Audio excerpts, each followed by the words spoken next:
Well, nothing says America first like threatening to destroy the one Republican who's actually America first. Trump is going after our beloved Thomas Massie. How dare he? I don't know why he thinks this is a good idea. Thomas Massie is very popular, very well liked, but Trump actually thinks he can primary Thomas Massie. This is the tweet he put out today, or the post, the truth post that he put out today. He says, "New poll. Anybody I endorse beats Thomas Massie of Kentucky by 25 points. Get ready. Massie is a very bad guy," he says. And this is because Thomas Massie has refused to support his big, beautiful bill, which adds $5 trillion to the debt or something absurd along those lines. And Thomas Massie is a fiscal conservative, and he's legitimately actually a fiscal conservative, and he's actually holding his ground. Trump, this isn't the first time that he's gone after Massie, so he's been threatening him for months now. This isn't just because of the recent big, beautiful bill. I mean, it's always been about the fiscal bills that Thomas Massie refuses to support.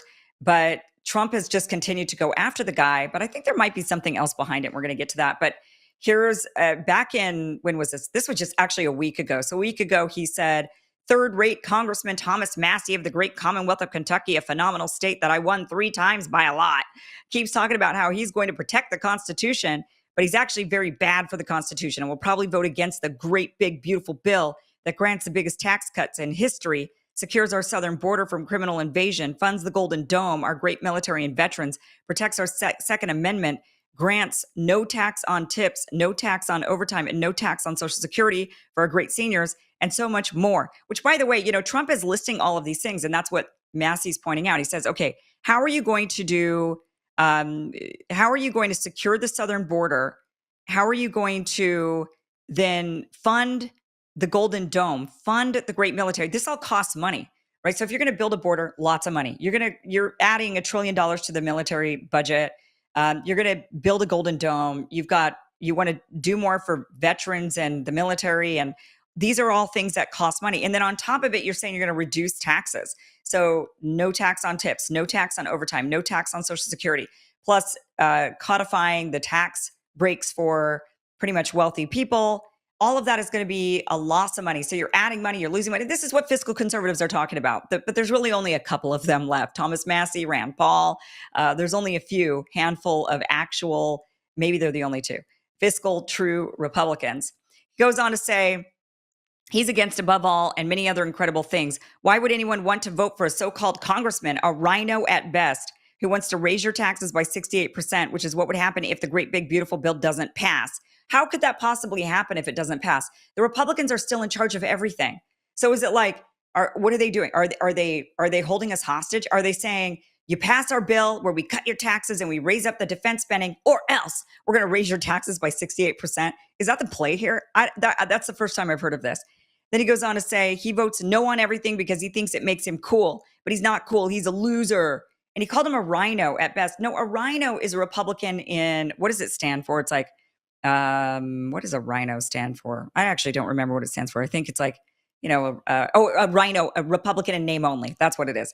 And that is what the rest of them are, because they said they were fiscal conservatives. They said that they were running on cutting the deficit and being responsible. The Democrats were the one that ran up the bill and they wanted to reduce things. And then here they are voting yes on a bill that would raise the debt by $5 trillion over a certain period of time. So that makes them the rhinos, not Thomas Massie. Thomas Massie's the real, true America First guy. But Trump has been going after him since March. Here's some other posts that he put about him. I'm not going to read the whole things, but he basically says Congressman Thomas Massie voted to delay the debt ceiling bill from the Biden administration. He goes on to say, when Republicans could get everything they wanted, he votes no. He's a catastrophic mistake. He's a no on everything. He can't even approve a continuing resolution when he approved them many times during his career as a congressman. Thomas Massie's a grandstander, and the great people of Kentucky are going to be watching a very interesting primary in the not so distant future. So threatening Thomas Massie. What's interesting about this is that when Trump comes out with these threats against Thomas Massie, he gets ratioed. The replies to him are, "Don't you dare touch Thomas Massie. He's a great one. You're getting this wrong. Thomas Massie's actually truly standing for the Constitution, actually truly standing for fiscal responsibility. Back off." So the good thing about this is it shows that, Democrats have been claiming that the Trumpers, the MAGA crowd, that they're just cult following. They'll do anything Trump says. They don't ever push. They're just blindly following him. And what we have discovered over the last really 6 months since Trump has been in office is that is not true, because a lot of Republicans who supported Donald Trump have actually pushed back on him on quite a few issues. One of them being war, the bombing of Iran, that was extremely divisive. Supporting Israel, that is divisive. Going against Thomas Massie, that's divisive. The big, beautiful bill, these are things that are divisive. So actually what we've seen in the Republican base is diversity of thought. They're not just following their leader blindly, just do whatever Trump says. That's not how they're behaving. They're actually showing us that they stand up for their values. The people say what they believe, they stand up for it. And that is unlike Democrats. You don't see that at all in the Democratic Party anymore. Not at all. You are in line, you tout the party line, or you get kicked out. Trump went on to say also in March, so Massie can vote for debt ceiling and budget to be put into the Trump administration, making them both the Republicans' problem and responsibility, but can't give us a simple continuing resolution vote, allowing us the time necessary to come up with the great, big, beautiful bill. Republicans only no vote grandstander. So going after Thomas Massie. And Thomas Massie, the reason why he didn't want to vote for another continuing resolution, kicking the can down the road, is because he's saying, you guys told us to kick the can down the road because you wanted to wait for Donald Trump to become president so that we had every branch and we had both chambers of Congress plus the executive. And here we are. So why are we still kicking the can down the road? And they didn't really have a good excuse for it. Thomas Massie's not standing alone. The good news is, even though Trump is threatening Thomas Massie, which has got to make Thomas Massie feel scared, right? I mean, he's a human being. I'm sure it's frightening, even though he's getting a flood of love from a lot of people who absolutely support him, even though he has stood his ground and he ends up winning his elections by like 85%. He is so secure in his spot in Kentucky as a congressman. But nonetheless, it's got to be a bit frightening, right? Trump is a powerful guy. He's got a big following and he's the president of the United States. So it's got to be kind of freaky. But the good news is, celebrate Independence Day with an epic 4th of July sale. Stock up on the best supplements from BrickhouseNutrition.com and save big, 25% off everything with code FIREWORKS25. Get Lean, their #1 weight loss supplement packed with natural, studied ingredients, no injections, just real results to help you slim down for summer. Or try Field of Greens, the superfood drink so powerful they guarantee your doctor will notice your boosted health or your money back. Collagen peptides are another fan favorite for glowing skin and hair. Beauty experts say collagen is the fountain of youth for skin and hair. So from weight loss to wellness, Brickhouse Nutrition has it all, and our listeners can't stop raving. This sale is huge, but it's only here for a few days, and products will sell out, so don't wait. Head to BrickhouseNutrition.com and use Fireworks25 for 25% off. So let's go big this 4th of July. BrickhouseNutrition.com. Stock up now. He's got First Buddy standing next to him, or I guess the ex-First Buddy, the former First Buddy, is standing next to him. Elon Musk. Elon Musk has come out with the same feelings about the big, beautiful bill, as you know. And he says, if this insane spending bill passes, the America Party will be formed the next day. So Elon Musk, right here, is announcing he is going to form a third party, that America is sick of the duopoly that is really just a uniparty. And Elon Musk says he is starting a third party.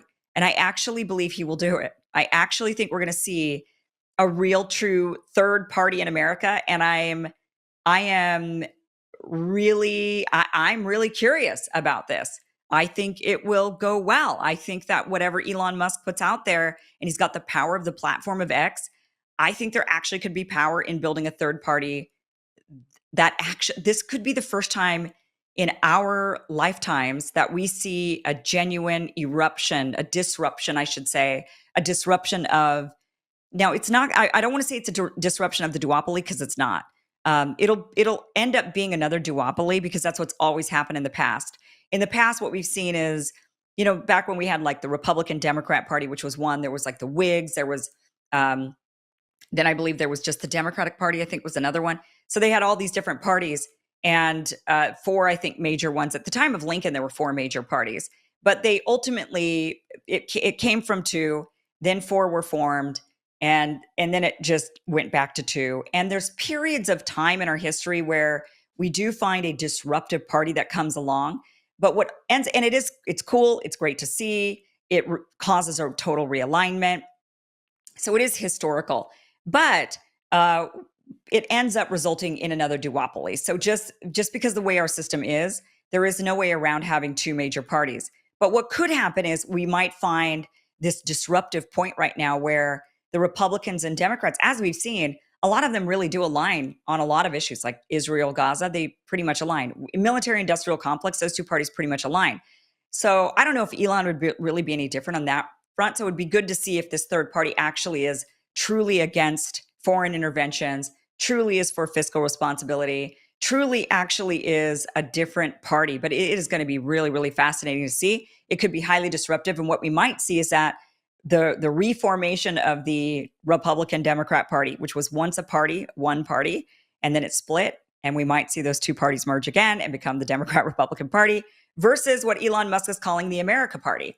So you could be part of the America Party or you could be Republican Democrat. And I think that's where it might go. He says, our country needs an alternative to the Democrat Republican uniparty so that the people actually have a voice. I'm interested to see this. I'm really interested to see this. He then also says here, so he's saying this is just absolutely insane. He wants to create this new party. He retweets our guest, who we're going to have on here in a minute on the show, Ron Paul. He gives him a salute, an American flag. Ron Paul says, thank you, Elon. America appreciates your concern for our economic future. And Elon Musk retweets him. We're going to have Ron Paul on the show here in just a moment. Elon goes on to say every member of Congress who campaigned on reducing government spending and then immediately voted for the biggest debt increase in history should hang their head in shame. And they will lose their primary next year if it's the last thing I do on this earth. And then he shares this graphic that he's made. And he says anyone who campaigned on the promise of reducing spending but continues to vote on the biggest debt ceiling increase in history will see their face on this poster in the primary next year. Pinocchio, liar, voted to increase America's debt by $5 trillion. He is really upset. And it's great. It's great that he's really, I mean, it sucks that it takes a billionaire to create, is he a billionaire? Is he a trillionaire at this point? It sucks that it takes a trillionaire to create a third party in America. It should be able to be done on the grassroots level with the American people. But I mean, it is what we'll see what, I mean, it's going to be interesting to see. I'm not going to get too excited. What I'm excited about is seeing this happen, seeing the realignment and the disruption happen, because I've read about it in history books. I'm excited to actually see it in real life, but I'm not thinking, I'm not delusional enough to think that, oh, this will result in something truly, totally different and for the people, because special interests get in there, money gets in there. Elon has his own feelings about things. That's how things get co-opted. So it's not like I'm sitting here thinking, oh, finally a party for the people. I mean, maybe it'd be great if it is, but I also realize, reality. I just am excited to see the disruption happen and the realignment and, how the Republicans and Democrats react to this and where people get funneled into, because they are going to go into two different parties, and where do they go? That's going to be interesting to see. However, Justin Amash tweets out to Elon Musk after he says, look, I'm going to go after all these members of Congress. And he says, please support Representative Thomas Massie. The establishment is working to primary him because he's a genuine fiscal conservative and opposes the big bloated scam. And Elon Musk says, I will. So Thomas Massie has a big backer now. Trump has been going after him, but Elon Musk is saying that he is going to be supporting Thomas Massie. Thomas Massie then says, I woke up this morning to find out Elon Musk is supporting my reelection. Elon's purchase of Twitter and cultivation of the X platform for free speech has already helped my cause immensely. It's allowed me to bypass conventional media to refute the lies of both political parties and to provide transparency about how Congress works and what's actually inside of the bills we vote on. Exposing the worst parts of the big, beautiful bill and reasserting congressional war powers has recently earned me the ire of the swamp and a fight for my reelection. But my reelection isn't really about either of those issues specifically. It's a referendum on whether members of Congress can think and act independently based on what's best for the country, or whether all members of Congress must be reduced to rubber stamps for the respective political parties and swampy special interests. I'm extremely thankful to have Elon Musk's financial assistance to continue my mission as an independent voice in Congress for my constituents. So my guess is Elon must have somehow donated heavily to Thomas Massie. Now, Elon has a PAC. He has a super PAC. So he's able to donate a massive amount of money with his super PAC. Or maybe Elon created a new super PAC overnight to support Thomas Massie. That's very possible. But it looks like Thomas Massie is going to have endless amounts of money to combat Trump and the Trump machine trying to oust Thomas Massie from Congress. Love to see this. I love to see that Thomas Massie is getting the support that he deserves because he really is one of the good ones. And he recently was trying to hold the war powers, trying to actually get Congress to do their job, which is if the United States is going to war, that declaration needs to happen from Congress that represents the people. The people of the United States get to decide whether or not the United States goes to war. But that's not the way that it is. And it hasn't been for a long time. And it's got to be corrected. We need a serious course correction. And obviously, Thomas Massie understands that. Elon Musk understands that. Our next guest, Ron Paul, understands that. Now, I'm not a libertarian. I'm libertarian-esque. There's certainly aspects of it that are appealing to me. But I do believe that the pendulum has swung so far in one direction that we could use some serious libertarian ideas inserted into our government to bring us back to a better position. And once we're in that position and we have our government back within the grasp of the American people, rather than it being the large behemoth that it is, then we can squabble about our differences. So I'm all about, we might, if you're libertarian-esque and I'm libertarian-esque, we might not agree on a lot of the things, but what's the point of even disagreeing about those right now? We don't have any control over our government. It has gone rogue. It is out of our hands. They are doing all kinds of things right in front of our faces, not even lying about it. It's not even behind our backs anymore. They're just blatantly doing things that we don't even like, that we don't even want, that are not in the best interest of us. So you and I don't even have room to have a disagreement. So we have to somehow get our government back first. And once we get it back, then we can disagree. We can fight all day long about all of our differences. But right now, what is the point? And that is what I like to see about Elon Musk creating this new party and Thomas Massie. And, I'd like to see this new party form because I think it's time that we somehow take it back in some disruptive way. Even if we don't get it fully back, if we just get a little inkling of the power back, that is a win. And then we can bitch about all of our differences. But what's the point right now? Because it's a uniparty and they're pretty much doing all the same thing all the time. You just get it with a blue ribbon or a red ribbon. Choose, same package, same present, just different, ribbon on the outside. So Trump is not happy with Elon Musk. And he says he was asked by a reporter today, it's kind of hard to hear, but the reporter asked him today whether or not he would deport Elon Musk. And this is what Trump says. I don't know. I think we'll have to take a look. We might have to put Doge on Elon. You know what Doge is? Doge is the monster that might have to go back and eat Elon. Wouldn't that be terrible? He gets a lot of subsidies, Peter. But Elon's very upset that the EV mandate is going to be terminated. And you know what? When you look at it, not everybody wants an electric car.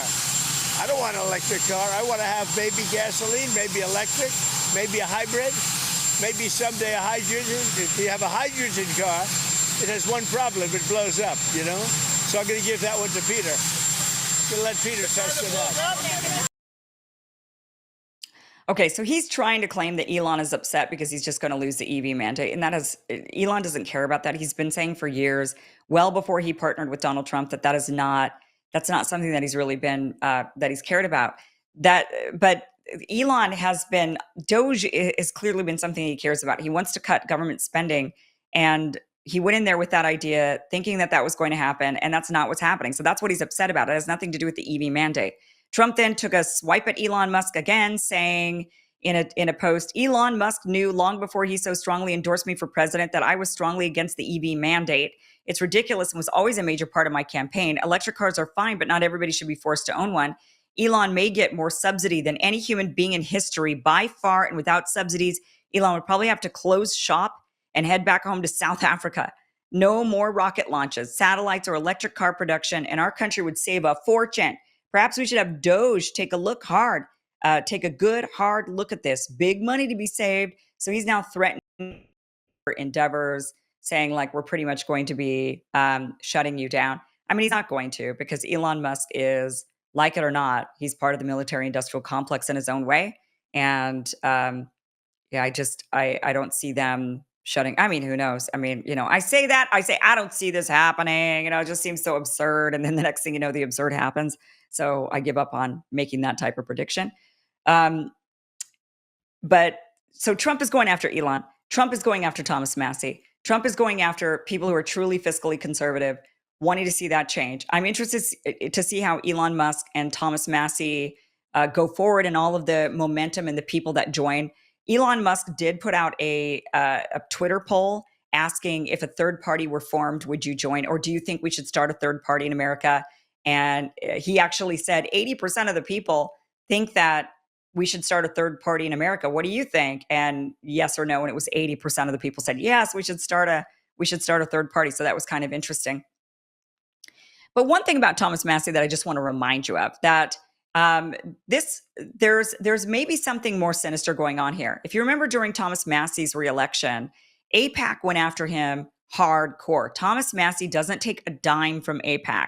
He doesn't even let them into his office. They campaign against him. And even though they campaigned against him, even though they tried to oust him, he won by a landslide. And that was after he said, if you watch this, you remember this from Tucker Carlson's show, where he says, everybody in Congress has an AIPAC babysitter. And it makes me wonder if the reason why Trump is going after Thomas Massie so hard, I mean, we're seeing Trump being all in on Israel, fawning over Netanyahu, saying, save Netanyahu, America's going to save Bibi, almost making MAGA into MIGA. I mean, totally, actually not almost making, actually making MAGA into MIGA. And Thomas Massie will not go along with that. So not only is Thomas Massie a fiscal conservative, and he's always been that, but Thomas Massie won't go along with the war machine when the Republicans want the war machine to work. They didn't like it for Russia, Ukraine, fine, but they love it for Israel, Gaza, and Israel, Iran, right? So here's Thomas Massie saying everybody's got an AIPAC babysitter. Well, I have Republicans who come to me on the floor and say, I wish I could vote with you today. Yours is the right vote, but I would just take too much flack back home. And I have Republicans who come to me and say, that's wrong what AIPAC is doing to you. Let me talk to my AIPAC person. By the way, everybody but me has an AIPAC person. What does that mean, an AIPAC person? It's like your babysitter, your AIPAC babysitter, who is always talking to you for AIPAC. They're probably a constituent in your district, but they are, firmly embedded in AIPAC. And every member has something like this? I don't know how it works on the Democrat side, but that's how it works on the Republican side. And when they come to DC, you go have lunch with them, and they've got your cell number, and you have conversations with them. So I've had that's absolutely crazy. I've had 4 members of Congress say, I'll talk to my AIPAC person. And it's literally what we call them, my AIPAC guy. I'll talk to my AIPAC guy and see if I can get him to, dial those ads back. Why have I never heard this before? It doesn't benefit anybody. Why would they want to tell their constituents that they've basically got a buddy system with somebody who's representing a foreign country? It doesn't benefit the congressman for people to know that, so they're not going to tell you that. I mean, when it comes to Thomas Massie, this guy is a truth teller, and he stands for what he believes in. He actually follows through. He's one of the good ones. And Trump, it just makes absolutely zero sense that Trump, who's supposed to be Make America Great Again, America First, would actually try to oust the one member of Congress who truly is Make America Great Again, America First, Thomas Massie. I mean, there's a lot of reasons. We can speculate all the different reasons why Trump would be going after him, but I think Thomas Massie is ultimately right. This is a referendum on whether or not members of Congress just have to fall in line and rubber stamp the party line, and they can't think for themselves. They can't think for their constituents. They can't represent their actual districts. They're just there to rubber stamp what the party wants. And it's a question of whether or not people want that, whether or not they want that, or if they don't want that. And that's what's really going on here. So let's hope and pray for Thomas Massie's future, because the soul of America, I think, really hinges on it. I really also think that same with the creation of this new party. I love to see it. Can't wait. Oh, I can't wait. What an exciting time to be alive in some ways when it comes to politics. It's also a very scary time to be alive. So, but that's what makes it so exciting, right? Okay. Coming up, the great, the wonderful Dr. Ron Paul joins us here on The Kim Iverson Show.